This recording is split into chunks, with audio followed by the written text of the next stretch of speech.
All right, today we're going to dive into negotiating the last paycheck of your life. Or if you're on the other side of the table, you're negotiating the last paycheck of someone else's life. Okay.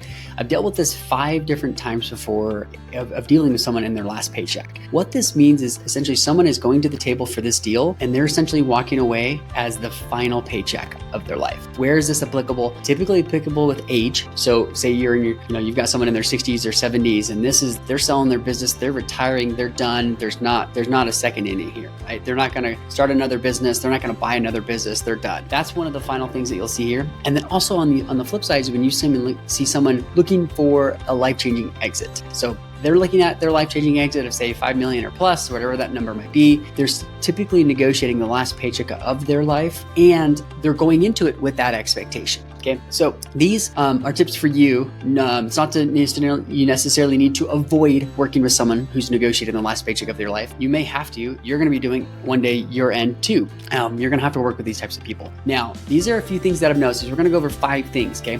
And I don't blame anyone for acting in any of these ways. It's mainly for whether you're in the position of negotiating your last paycheck or on the flip side, you're in the position negotiating against someone who's looking for the last paycheck of their life. And I'm pretty sure I would act exactly the same way, I would imagine, for all of these reasons. Okay. First off, this is very obvious. You need to understand what's happening on the other side of the table and if that person is negotiating the last paycheck of their life. Okay. That's when these are applicable. So you need to be aware. First off, tons of emotions. Okay. They're going to be very reasonable, extremely logical at one point, and seemingly with the flip of a switch, 180, they're going to be extremely emotional the next, right? These emotions are going to go up and go down, and it's hard to identify when this will happen, but you need to be able to read the person, read the room, and read what's going on, of course. Number 2, they're going to nickel and dime everything, not just for you on your end, and you're going to do this too when you're negotiating their last paycheck of your life. Fees for this, fees for that, attorney's fees, escrow fees, any sort of extra note that has to happen, or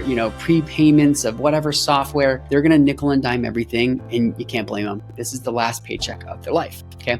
Third, I think this one is maybe one of the hardest ones to get over. The pie is not bigger, right? Very much scarcity mindset. There's no growth mindset here. There can be, of course, in different situations. We're not going to get into those, but the pie is not going to get any bigger, right? They're seeing that pie really quite small, and they're approaching everything as a scarcity mindset. What you take from me, I don't have, and what I take from you, you don't have. So therefore, I'm going to try to take all the toys, the sandbox. I'm not going to let anybody play with them. Okay. That's just something to be aware of, and it's going to happen. All right. Thanks for checking out the Let's Buy a Business channel. If you want to learn more, you can subscribe to our YouTube channel for the latest tips on acquiring businesses. We've also got our newsletter, which you can also subscribe to here, where you want to get the latest tips and deals that are happening right now. These are live deals. And then, of course, with the link below, you can join our course and memberships for the most serious searchers out there, and you want to get serious results. Okay. Number 4, team. Sometimes those people who are negotiating the last paycheck of their life are trying to cut some corners. They're nickel and dime and everything, and they don't have the right team around them. This is where you need to identify where you're at within this. If you're negotiating the last paycheck, or if you're on the flip side and you're actually negotiating against someone and you're a buyer, you need to have a team. The seller needs to have a team. And these are teams of brokers, advisors, attorneys, CPAs, and all people you can trust. If you get any of these wrong, it's bad information, you're getting bad tax advice, it's going to blow the whole deal up, and it's not going to work for anybody. Final piece is, and this is so important when it comes to all things negotiation, I'm not the first one to say this, but number 5, figure out what is most important to them. Why are they here? Why are they selling? Why are they buying? Why is this the last paycheck of their life? And how does that impact their family? Figure out how to understand what's happening in these final steps, and be sensitive to their particular situation. You need to put yourself in their shoes and understand that everything that you're approaching this as, you need to keep your emotions really low and understand that your ability to be level and control is more important than anything else in this deal, or of course it's going to blow up. So anyways, those are the 5 things. So expect tons of emotions. They're going to nickel and dime everything. The pie is not getting bigger. It's actually a scarcity mindset. It's quite smaller.